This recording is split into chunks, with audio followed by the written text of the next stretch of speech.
Sadar, Bu. Istighfar, Bu. Istighfar, Bu.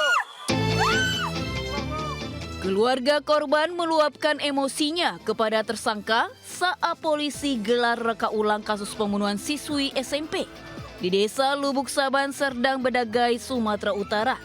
Keluarga tidak terima dengan perbuatan keji tersangka. Ia menghabisi nyawa korban dan memasukkan jenazahnya ke dalam karung. Dalam reka ulang itu, sebanyak 20 adegan diperagakan tersangka. Mulai dari merampok sepeda motor, melecehkan korban, hingga membunuh dan membungkus jasadnya dengan karung. Peristiwa itu terjadi hanya sekitar 100 meter dari rumah korban. Pihak kejaksaan, penasehat hukum korban dan pelaku sepakat reka adegan yang mereka lakukan telah memenuhi semua unsur pidana yang dilakukan pelaku. Sementara ibu korban mengaku tidak puas dengan keterangan tersangka. Kan, gak ada benda tumpul, sementara ini kan luka. Pastinya kan dia dipukul. Awal pertama kan waktu di TV itu dibilang dia dipukul ini, dirilis kemarin.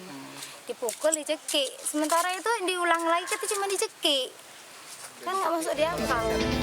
Reka ulang kasus pembunuhan ini berlangsung dengan pengamanan ketat polisi dari Polres Serdang Bedagai, Brimopolda, Sumatera Utara.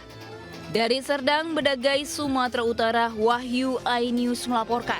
Kita ke informasi selanjutnya pemirsa, seorang wanita ditangkap lantaran melakukan aborsi di Pandeglang, Banten. Sementara dari Serdang Bedagai, Sumatera Utara, kericuhan pecah saat reka ulang pembunuhan siswi SMP yang terbungkus karung.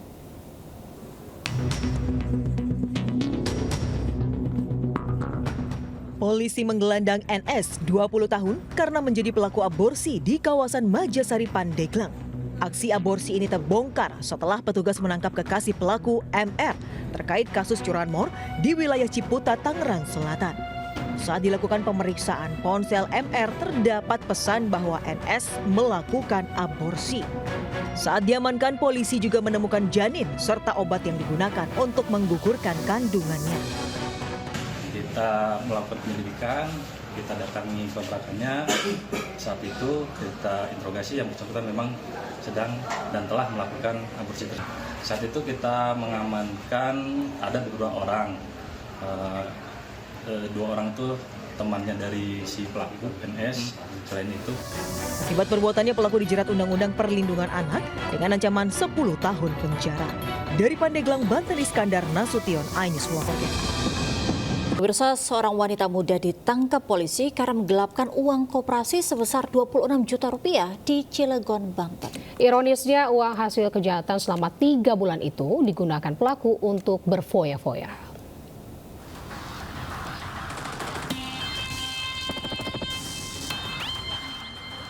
Seorang wanita muda berinisial WS ditangkap polisi karena menggelapkan dana koperasi simpan pinjam di perusahaan swasta di Cilegon, Banten. Tersangka yang merupakan bendahara keuangan itu menggelapkan uang hingga 26 juta rupiah dengan memanipulasi data. Tak hanya itu, tersangka juga menggelapkan uang tabungan milik karyawan koperasi sebesar 2,6 juta rupiah. Ironisnya, uang hasil kejahatan itu digunakannya untuk berfoya-foya. Selain mengamankan tersangka, polisi juga mengamankan barang bukti berupa buku rekap keuangan koperasi simpan pinjam, kwitansi, dan barang bukti lainnya. Perbuatan di koperasi simpan pinjam karya Abadi Makmur yang beralamat di Kapling. Nah, dari situ diketahui di bulan November, tanggal 6 November. Tapi perbuatannya itu dilakukan pada bulan Oktober sampai November, itu menimbulkan kerugian 7 juta lebih lah. Guna mempertanggungjawabkan perbuatannya, tersangka kini meringkuk di balik jeruji besi. Ia terancam hukuman hingga 5 tahun penjara. Dari Cilegon, Banten, Iskandar Nasution, iNews melaporkan.